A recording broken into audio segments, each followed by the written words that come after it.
Hello and welcome. We are back with Let's Get Real, Canadian Perspectives on Fundraising. I have a note here that we're on episode 10. Is that right already, Ed? Have we had these many conversations? I think it's 11 actually, but yes, this is a lot of conversation. It's great. We're moving along. We'll figure out whether it's 11 or 10. Welcome to Peggy Killeen, who is sitting in our third chair today. Peggy, it's so great to see you. Thank you. We haven't had a chance to talk in some time, but wonderful that you were able to join us today and take part in the conversation. I'll let people know just really quickly. Peggy is a CFRE, and she has been working in the nonprofit space for more than 30 years. I think she has a particular love of plan giving, and that's where she is spending her time doing consultancy work. And she certainly held a lot of leadership positions over the years. And that is, I think, where she is going to steer her conversation today, is talking a little bit about leadership with us and what makes a good leader, and are nonprofits hiring the right people into their leadership positions? Is that right, Peggy? Is that have I captured what you're wanting to chat? Yeah, pretty much. And it's something that actually has just occurred to me recently. I had a couple of conversations about this with a couple of people, so this is perfect timing.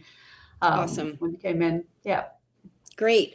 And Ed, you're a little bit different topic. You want to speak about our wealthy donors, our charity leaders, and organizational reputation. Sounds like there's a lot in there.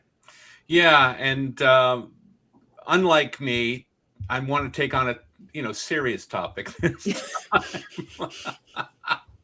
But anyway, and I laugh about it, but when we get into it, I think it'll be really important for anybody listening to this who's working in a charity to take note of. And in fact, what we're going to be talking about, I know Peggy will have a lot to say about, because Peggy's experience with some of the issues I'm going to bring up is deep. She's presented on some of the issues we're going to talk about. So I'm really looking forward to getting into that. Excellent. Yeah, I'm just waiting, Ed, for the week that you tell me you want to talk about puppy yoga as a fundraising vehicle. That's what I'm waiting goats, for. But anyway, there you go. That's my thing. Cats are fun too. Cats are fun too. As for me, I'd like to talk a little bit about GoFundMe. And a press release came across my desk at the end of last week talking about GoFundMe in Canada. I think there's some interesting stats there that's going to be interesting to our listeners and are going to provide us with some interesting conversation around things like generosity and what it means to be fundraising in communities right now and all that kind of thing. So that's my topic. So it sounds like we've got a pretty inspired and aggressive agenda ahead of us in terms of our topics. So why don't we take a quick break, and then we will get right into it. And Peggy, you're the guest of honor today, so we'll let you do the lead off. So short break, and we'll be right back with Peggy Killeen, Ed Sluga, and myself, Lisa McDonald, talking about Canadian perspectives on fundraising.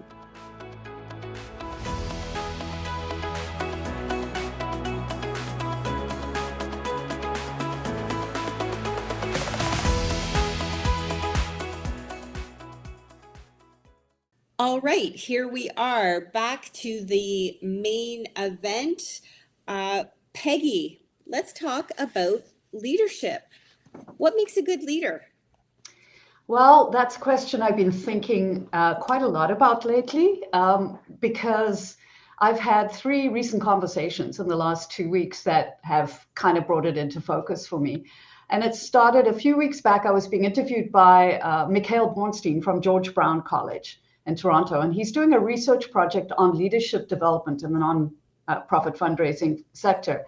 He's been asking people about the challenges they've experienced in their own leadership roles and what they found inspiring in leaders that they've worked with. So at one point he asked me just, straight out, what makes a good leader? What makes a bad leader? And I just found myself not hesitating. I said that in my experience, bad leaders lack empathy. They don't listen well. They don't try to understand what their team's navigating. They don't see developing their staff's professional skills as being something that's actually part of their responsibility. And I think that's really damaging, particularly in fundraising, because fundraising is relationship work. It's emotional work. It involves trust. It involves vulnerability. And in planned giving, which, as you mentioned, where I spend most of my time, it goes even deeper, because we're having conversations about legacy, about family, about values, about mortality, and we're asking donors to think about the story they want to leave behind.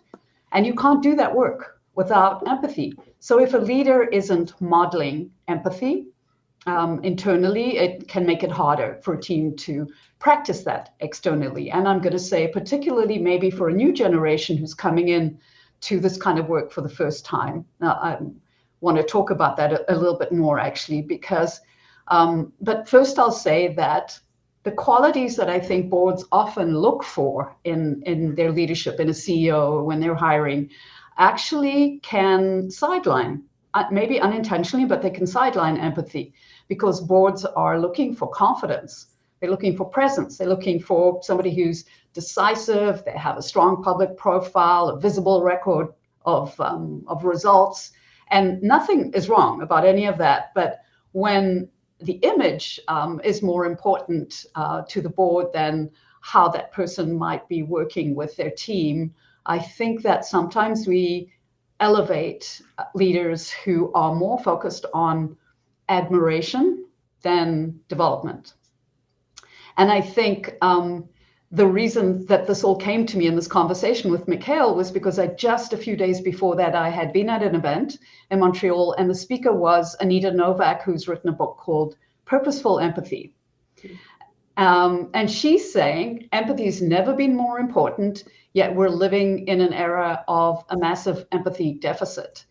Workplace expectations have shifted. And so now I'm talking about that, maybe that younger generation of people coming in. And so leaders are being asked to create psychological safety, to prioritize people's health and well-being, and adapt to a generation that is maybe not going to compromise on things like diversity, equity, inclusion. So that's a lot of expectation. But in fundraising, empathy should not be optional. It's foundational. And we ask our fundraising teams to understand donor motivations. We want them to connect values to long-term impact. And so if our internal culture isn't reflecting those same values, something feels misaligned. That's where I'll start. I had a third conversation, but I can talk about that a little bit later if you want. Well, that's great, Ed. You well, I'm so fortunate to be able to chat with Peggy on a regular basis in the work that we do, because what I love about working alongside Peggy is that we get into these conversations all the time, which are like, oh God, I love these things, even though it's a serious topic. And you're absolutely right, Peggy. And for me, go back to a comment that has driven me for years and years, which is it came from a gentleman named Abe Bartlett Giamatti, and he was at one point the president of Yale University. He was also the commissioner of Major League Baseball at one point. But while he was at Yale University, he said, there are two types of senior leadership, and let's pull the word, the C-suite. Let's call it the C-suite, because it's important to note that. And he said you have managers and you have leaders, and managers are risk averse. They're there to make sure the budget gets passed and gets met, make sure the university in this particular case doesn't find itself in all sorts of legal problems. It follows the rules and regulations, has policies to adhere to. Leaders are moral beings. And I think this is what you're talking about, Peggy. These are moral beings. These are people who are setting vision and bringing everyone at the organization along with them. without empathy, you can't do any of that. And I think I think the main problem, and Peggy, I'd love to hear your thoughts about this.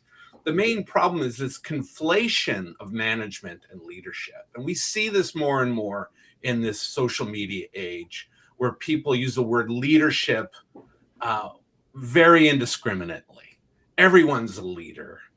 And I know that Marla Smith was on this podcast with Lisa and I some time back, and she went on about leadership and mediocrity some time ago. But we won't get into that right now. But Peggy, are you seeing the same thing, where managers who are supposed to balance the budget are considered extraordinary leaders because they balance the budget?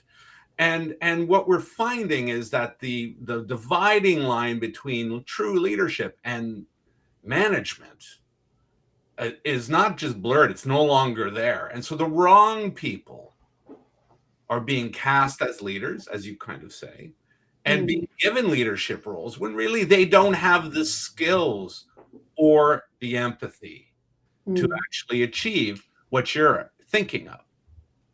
Well, I was thinking more of the opposite of the board members who are recruiting people based on their personality and their charisma. The kind of person you're talking about, I think what's happening in organizations, and the last job I had was probably the reason I said to Mikhail that I decided maybe to go into consulting, was that we're being expected, even in senior positions. I was head of a faculty at a university for development, and they are expecting me not only to raise that money and to talk to donors and to, manage my team. So they expect me to do that. They also, expect me to manage HR issues, their metrics, and in the end, I end up not doing the work I want to do. So that was one of the things he asked me, what made me want to leave kind of actually being in a position like that. And that's probably the reason. I think what I'm talking about more is how boards will not look at what could be actually quite dangerous, because you're talking about risk here when it comes to things like burnout, high turnover, relentless pressure to bring in revenue, which is obviously what we do as fundraisers. And so what we're rewarding are the kind of leaders who may be barreling ahead without thinking about how they're working with their staff. And more than that, I think there's another issue, and that's they're not doing what we ask donors, what legacy they want to leave. Maybe our board members need to ask prospective leaders the same question. So you talk about vision, right? That's exactly what it is. Where do you want to leave this organization?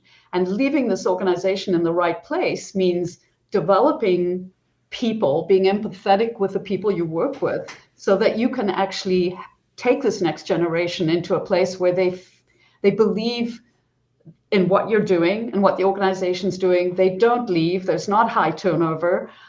They feel safe and comfortable staying, and they're being developed. They're being given the opportunities to have professional development, etc. That's more what I was thinking of. Mm-hmm. My goodness, there's so many entry points into this discussion, and I love that idea, Peggy, of having better communication, asking similar questions of fundraisers that we do of our donors and the legacy they want to leave. Ed, I love that conversation about the balancing between leadership and management and what that looks like in a realistic kind of real-time view. And I'm going to offer my 2 cents coming in on where Peggy started with that idea of recruitment and at the front end when people are being hired into these leadership positions. And Peggy, you raised the fact that the skills that are being sought or idealized for the people being hired into these roles are not necessarily capturing the right kind of emotional temperament that we want in nonprofit leadership, and or capturing the values that align with the organization. And I just want to kind of add that I believe that that's where this starts, like where this misfit or misalignment begins is right with the recruiting process. And in fact, today I just put, I wouldn't call it a rant because I contained myself, but on LinkedIn, because I'm continually frustrated with what I feel are very narrow parameters that charities are using when they are doing their hiring. And Laura Champion just wrote an article that appeared in Charity E-News last week, talking about her experience in a leadership role of hiring to fill, and realizing that it was, in doing so, she was being put in the position of managing someone who actually had more career experience than she had. So this idea of in an office also managing multi-generations of experience and know-how.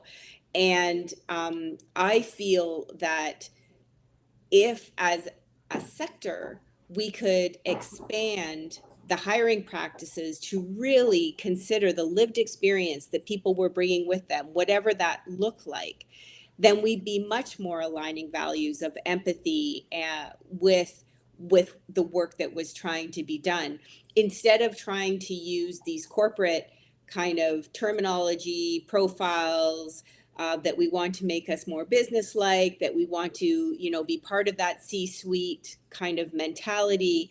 I just feel like it's disjointed with us on the whole in terms of how we're really trying to get things done. So for me, although again, there's many entry points to this discussion and many influencing factors, it really comes down to that starting point of recruitment and who are we bringing in and who are we leaving out, simply because they don't have some kind of designation that we think they don't have X number of years, or maybe they have too many years. So how can they come back into this position? Or maybe they haven't worked in this space before. Like, I just feel that, you know, our scarcity mindset that we continually lean on as a sector leads us to overlook some really qualified people who could bring a richness of experience and empathy into leadership roles.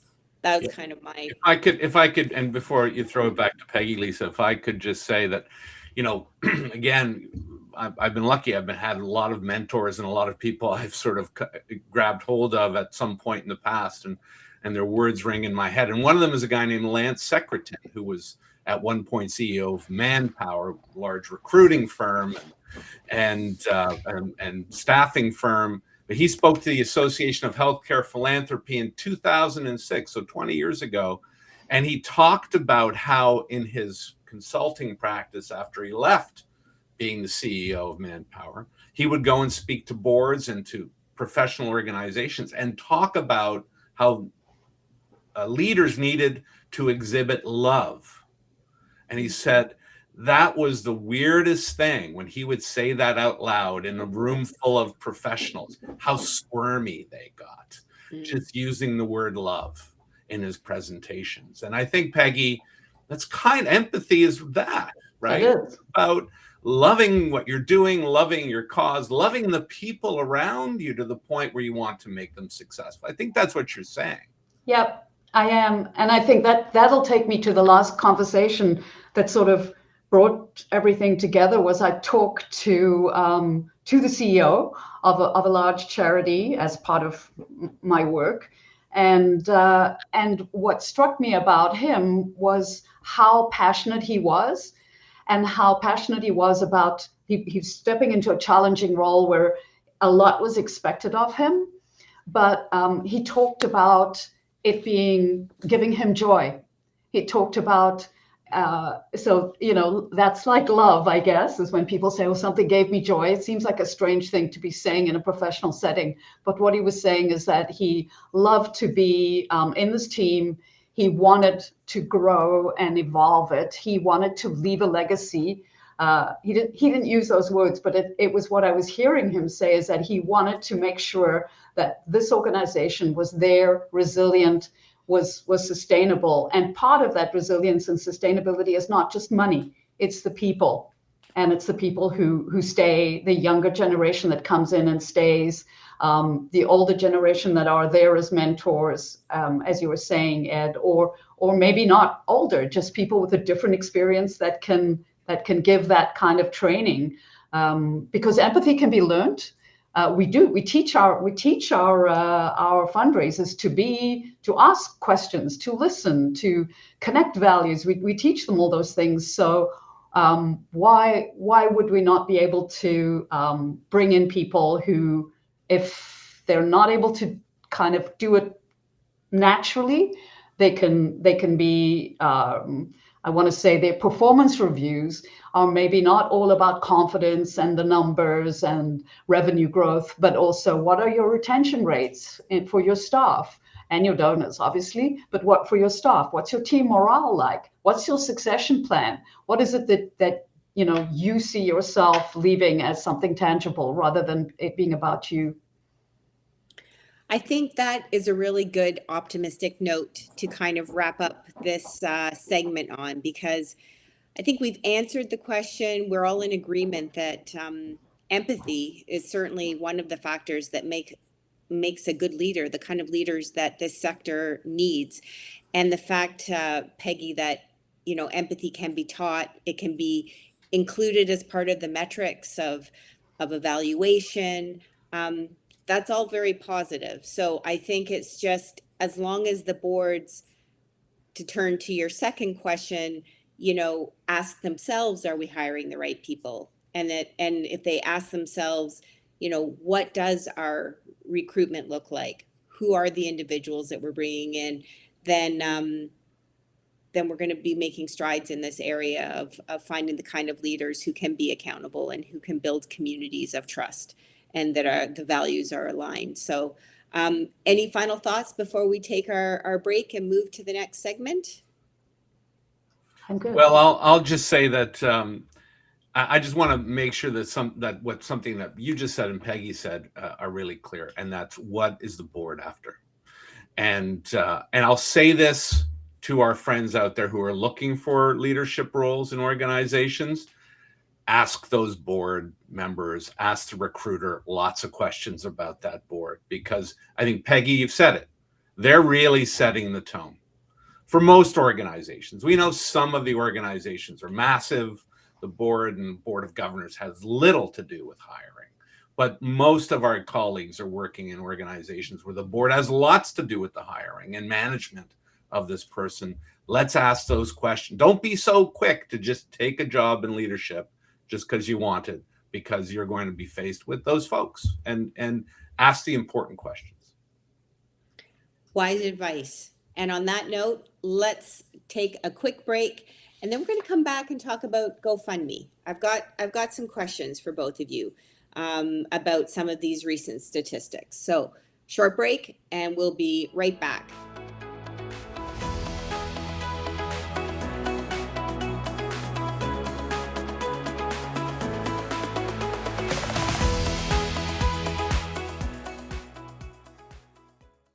We're back.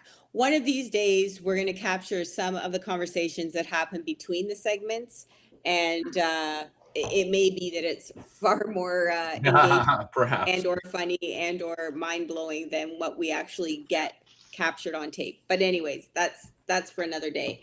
All right, I have a few little tidbits I'm going to share with Ed and Peggy and all of you listening that you may find interesting about GoFundMe. So first of all, did you know that in the last 5 years, over $1 billion Canadian has been raised through the GoFundMe platform to support Canadian causes? That's the first one. Second, interesting facts. Every day, an average of over 4,500 donations are made to GoFundMe fundraisers in Canada. So on a daily basis, more than 4,500 donations are made. One more. GoFundMe has recorded over 3.2 million repeat donors in Canada since its launch in 2010. So donors are going back multiple times to GoFundMe. Now, this doesn't tell us if it's the same campaign, the same organizations, but it's repeat. And then finally, the other tidbit that caught my eye was that over 4,900 charities, so, you know, somewhat significant, but not a huge number relative to the number of charities in Canada. I didn't figure out the percentage, Ed, so don't ask me. But 4,900 Canadian charities have had GoFundMe fundraisers created to support them. So interesting. What questions this raised in my head and that I wanted to pose to the two of you is what does some of this say to you in terms of reports that we've had about declining generosity in Canada? First of all, that was something I know, Ed, that's something you've spoken about in previous ones. What does this say about potential collaborations happening between charities and platforms like GoFundMe? Is this an indication that, these are things that charities need to start getting on board with and looking at? Let's start there. I think there's enough in those two. If we can unpack that for the next few minutes, will be interesting. Peggy, I'm going to start with you. Well, it is kind of mind-blowing because I guess it shows me anyway, I don't know about the two of you, how little intersection I have with that kind of fundraising. So I don't know when last I've been asked to, for example, to give to a charity. And I give to a lot of charities, and not always, planned, but just, based on emotional, something's happening somewhere. But my default is to go to a registered charity and give to them, or go to Canada Helps and look for, So who are these? How's this growing? Who's making this grow? What's behind it? That's my question. Because is it just critical mass, or is there some other kind of movement behind it that's pushing it to people? I know social media, obviously, but where are those people? Are they younger? I have lots of questions. Yeah, good questions. Well, and you're right, Peggy and Lisa, these are stats, they're telling, but what are they telling us? And without deeper dives into it, what we can do is only, extrapolate what we can. I think one of the things I have been talking about, Lisa, and you've mentioned this, is the fact that we use a blunt instrument when we're deciding to gauge whether people are giving to charity. And that blunt instrument is who is using the tax receipts out there, and who, and by the way, I know that some of the work that Peggy does, some of the donor attitudes, it's not about tax receipts, right? It's about caring for the mission of the organization. And I think that's it writ large right now. I think that, there are lots of people out there who are, much happier with their fact that they've given than that tax receipt that comes in and that they may or may not choose to use. We're all right now, end of February, thinking, pardon me, about our taxes.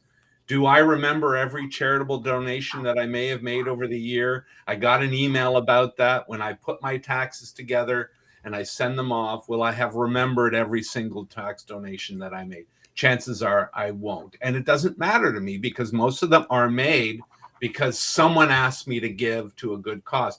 And I do think the other thing about GoFundMe is it is a generic, broad-based, peer-to-peer fundraising activity. And we know about that. What's the best way to get lots of people to make a donation to a charity for the first time? Get one of their friends to ask. And I think that's what this is doing. And I think what's happening, though, and this is concerning, is that there are established charities that are not seeing dollars come in to helping a broader scope of individuals, helping the community at large. I know of circumstances where, a GoFundMe was set up to raise X amount of dollars. 10 times that amount was raised. and went to that same cause, quote unquote cause, where what happens with the remainder? What happens next? Will that be used for charitable purposes? Will that be used to make the community a better place or not? We don't know. So, and it's because we charities, I mean, on our side, have really didn't embrace this GoFundMe activity in the way that we probably should have early on, and it got away from us, much like other things, right, which we won't get into. So I see that as a moment of challenge for the sector. But I think, Lisa, getting back to what you said, I think this is a positive overall. People are giving, and they care about things. And again, the demise of the charitable sector is not imminent. It is not. People, and what I've been saying for years, and I'll say it again on this coming week when I make a presentation, every time I teach a course, every time I do the AFP fundamentals, 100% of Canadians give. They just don't give in the way that certain organizations like to track this. Good for them, but bad for the charities. I know that. So we have to bring those two things together. But charitable giving is alive and well in this country, I think. I have to say, I think you've gotten in my head, Ed, with our conversations over the past year, because that was actually, I think, the first thing that went through my mind when I read through these stats.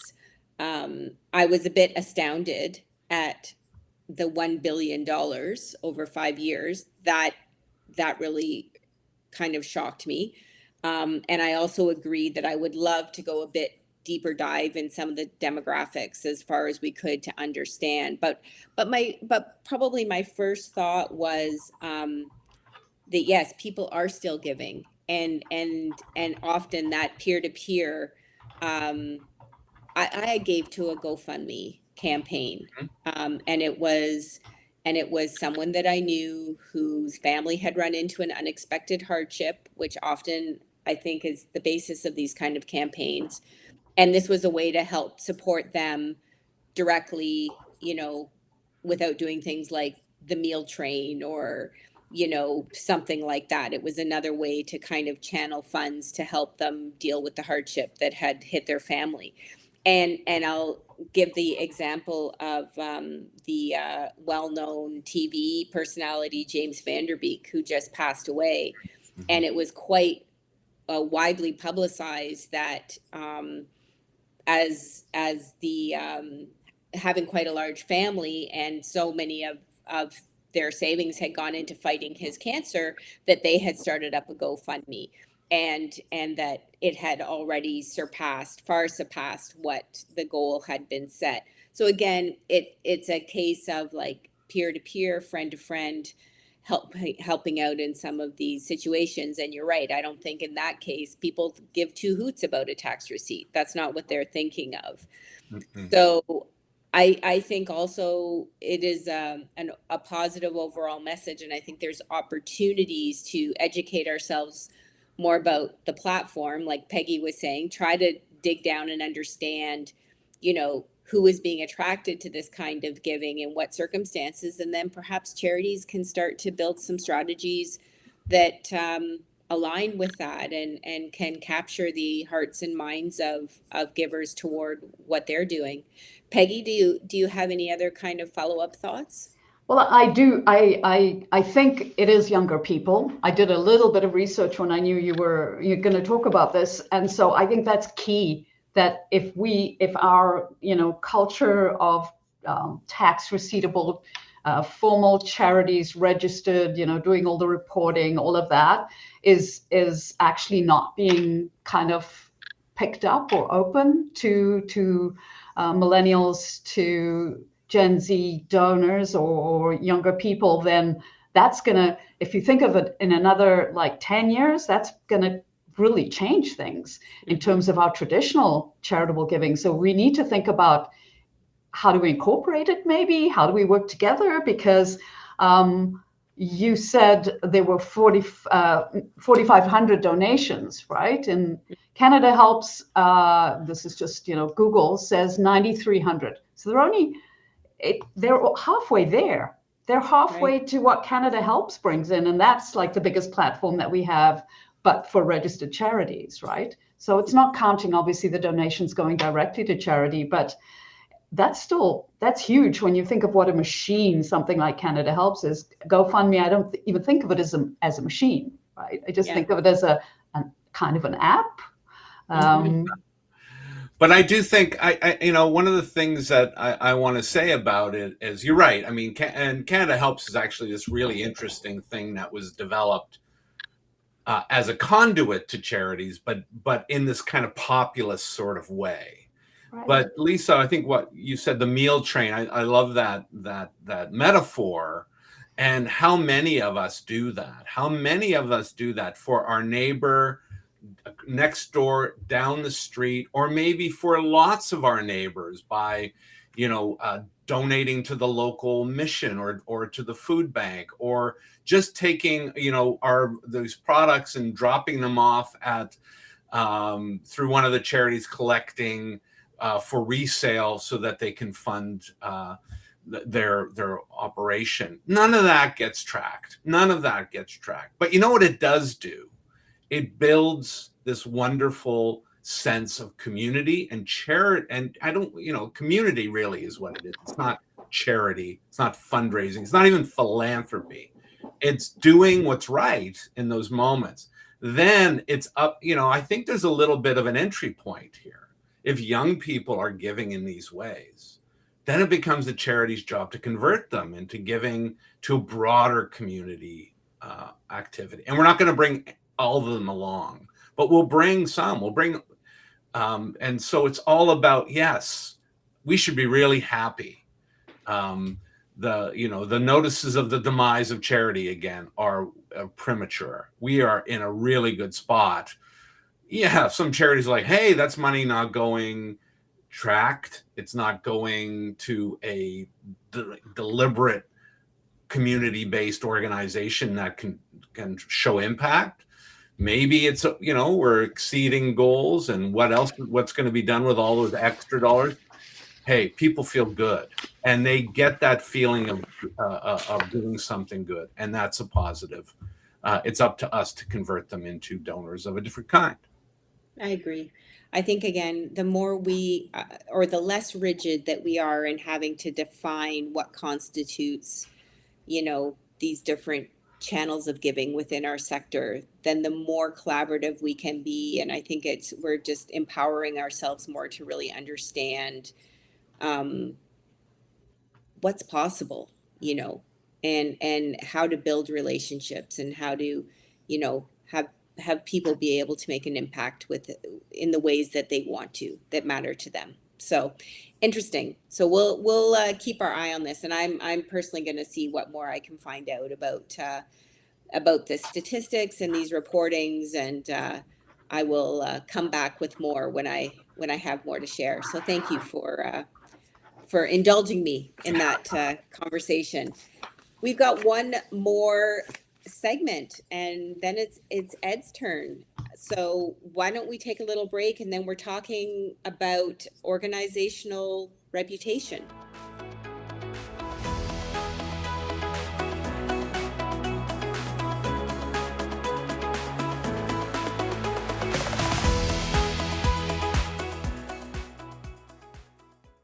Thanks for sticking with us. We've got one more topic that we'd like to discuss with you, and Ed Sluga is going to lead the way talking about wealthy donors, charity leaders, and the risk to organizational reputation. What are we talking about here, Ed?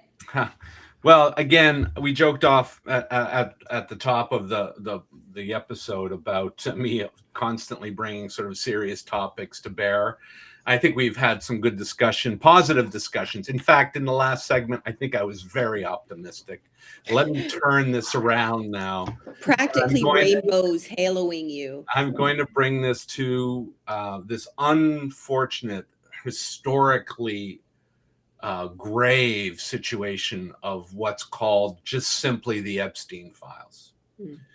And what is coming out now is that through Epstein's philanthropic endeavors, he was actually trying to influence organizations to send a subliminal message about his particular predilections, trying to be very, very sort of generic in my language here. But in the interaction with some charity leaders, they were listening to what he was saying. And even though after the fact they said it seemed odd, it seemed out of character, but he was a major donor. So they were listening to him and interacting with him about some of these things that for anyone else, if someone was coming in with $100 and saying, why don't you do this kind of exhibit in your art gallery? They would say, get out of here right now. But because he was $100 million or potentially $100 million donor, they listened and they actually entertained some of his conversation.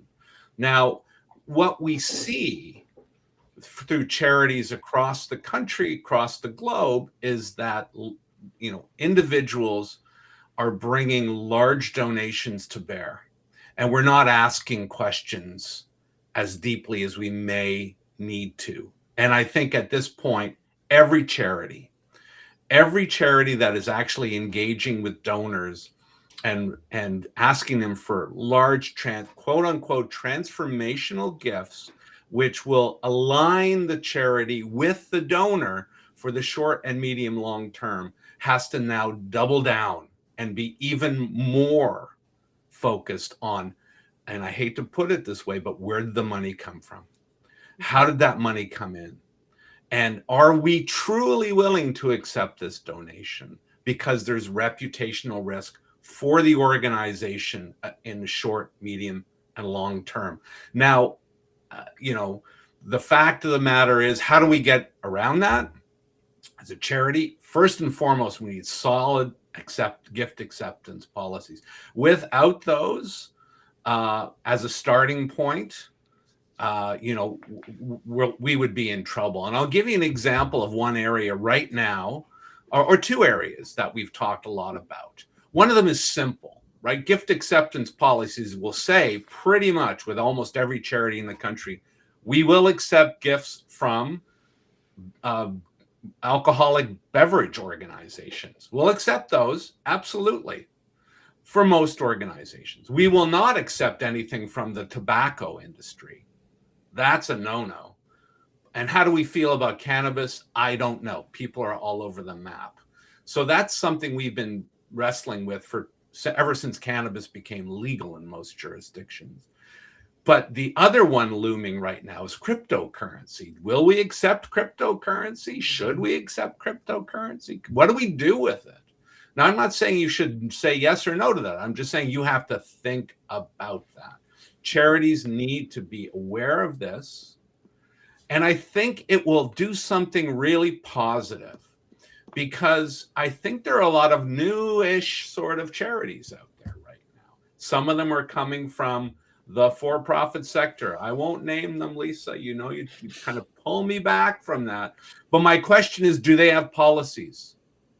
Do they have these kinds of policies that are reputational in their nature, that they're protecting the organization? Or will they just take whatever money that comes in?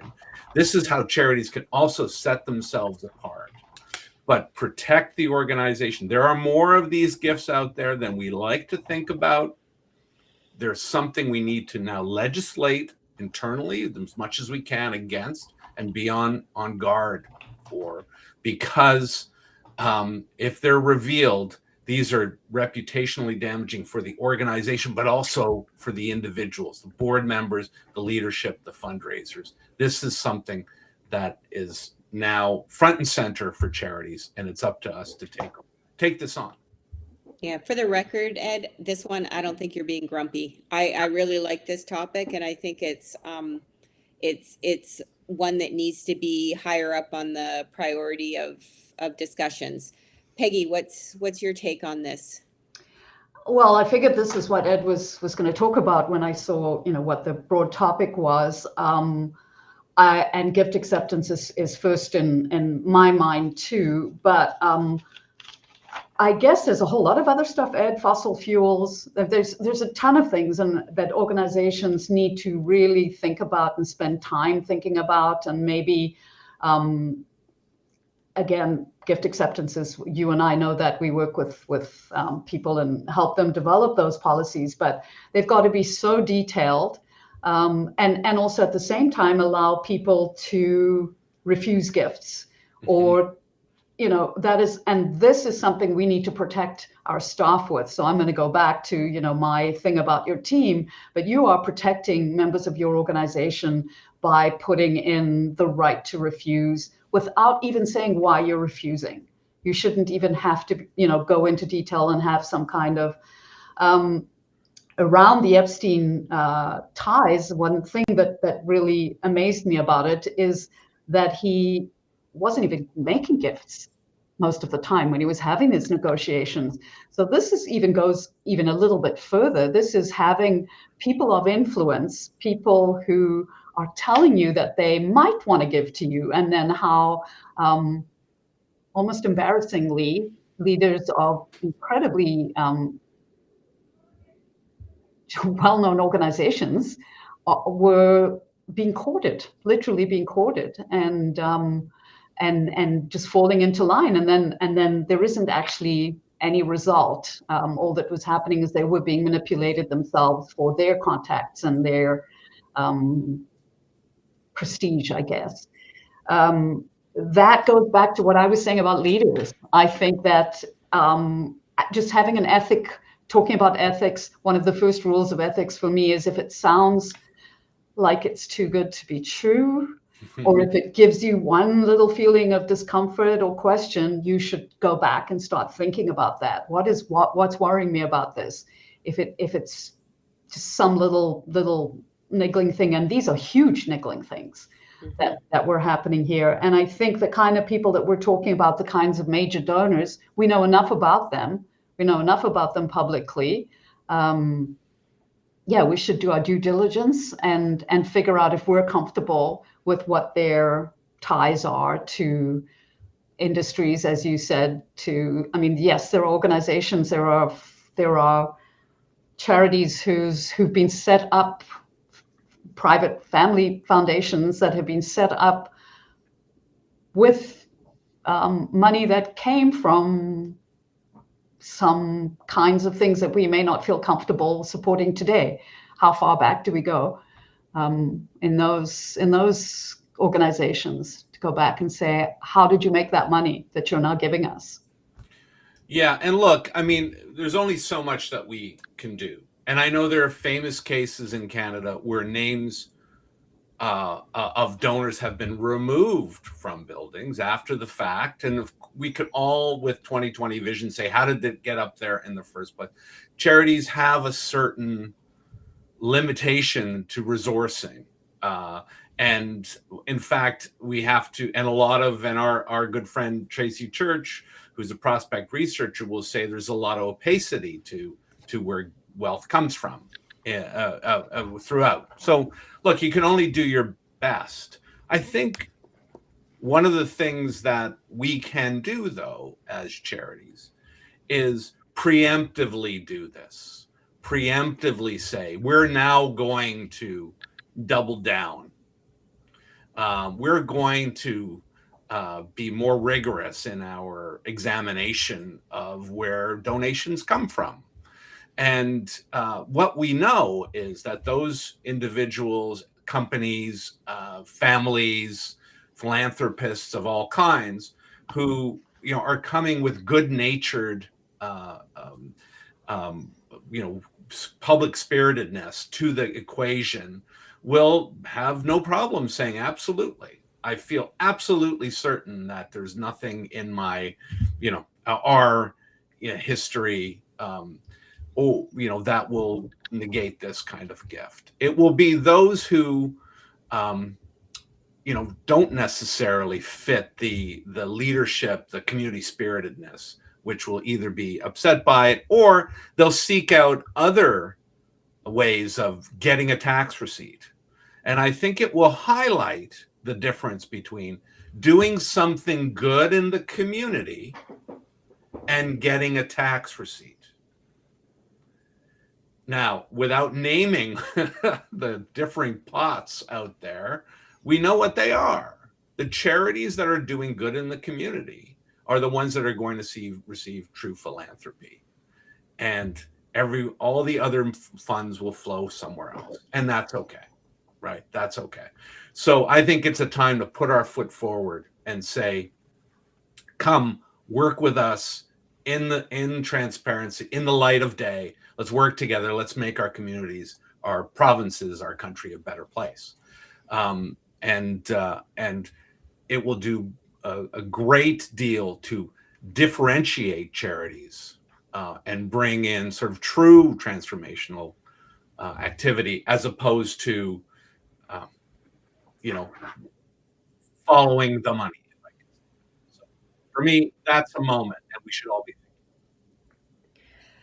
I think that's a terrific place to wrap up. We've pretty much used up all of our time. I just have one little thing. I just, as I'm thinking here and talking about this, and I actually do find this conversation quite fascinating for a few different reasons. But I just, I wonder if, there's these recent years and times, I feel like there's been a lot of innocence lost in some ways. And I feel that as a sector, we've often operated with a certain shroud of naivete about, how, because we're do-gooders trying to do good, that, we don't really have to kind of think about these types of things. And yet I don't think we can afford not to. And I don't think that any organization can put its head in the sand about the potential of villains, for lack of a better word, trying to co-opt what is being done for good into other means. And I just think it starts with conversations like this. I just think it starts with acknowledging that, that it is not beyond our control. It is absolutely something that can be reckoned with, but it takes clear direction. It takes leadership. It takes empathy. It takes good governance policies in terms of gift acceptance and things like that to ensure that, risk is managed. And I just think that these are important conversations, and I would like to see more of them about this type of thing. And that's kind of, I guess, all I would say. Peggy, I'm going to give you closing words on this if you have any. I do. I could have actually saved them for our last bit about something positive, because what I do want to say is, similarly to, there've been some major scandals every now and then about, founder syndrome, stuff like that of organizations. And I think it gives people the impression that this is happening across the board. I would like us to just acknowledge that the vast majority of donors are amazing, wonderful people who want to see good and want to do good. And in fact, that's why we should be even more angry, maybe, because these people are making things look bad. And that's how it felt for the majority of charities when there were certain scandals about, operations. And it's like, we're all doing what we can, the best we can. And the majority of us are really good organizations. And I think the same goes for donors. The majority of people who give in Canada, vast majority, are amazing people. Mm-hmm. Agreed. That was the perfect note to end on. Love it. All right. We're almost done for today. All we have left is our Let's Be Charitable segment right at the end, where we do give a nod to people, places, events, organizations that are really making a great contribution to the sector, because we often, as part of our podcast, are pulling things apart, teasing things apart that maybe don't seem to be working as well. We always like to end on a positive note, giving a nod to some good work that's being done. So Stick with us a few more minutes. We're going to come back with each of us giving our Let's Be Charitable tilt of the hat, and then we'll call it a day for this issue of Canadian Perspectives on Fundraising. Back in a moment.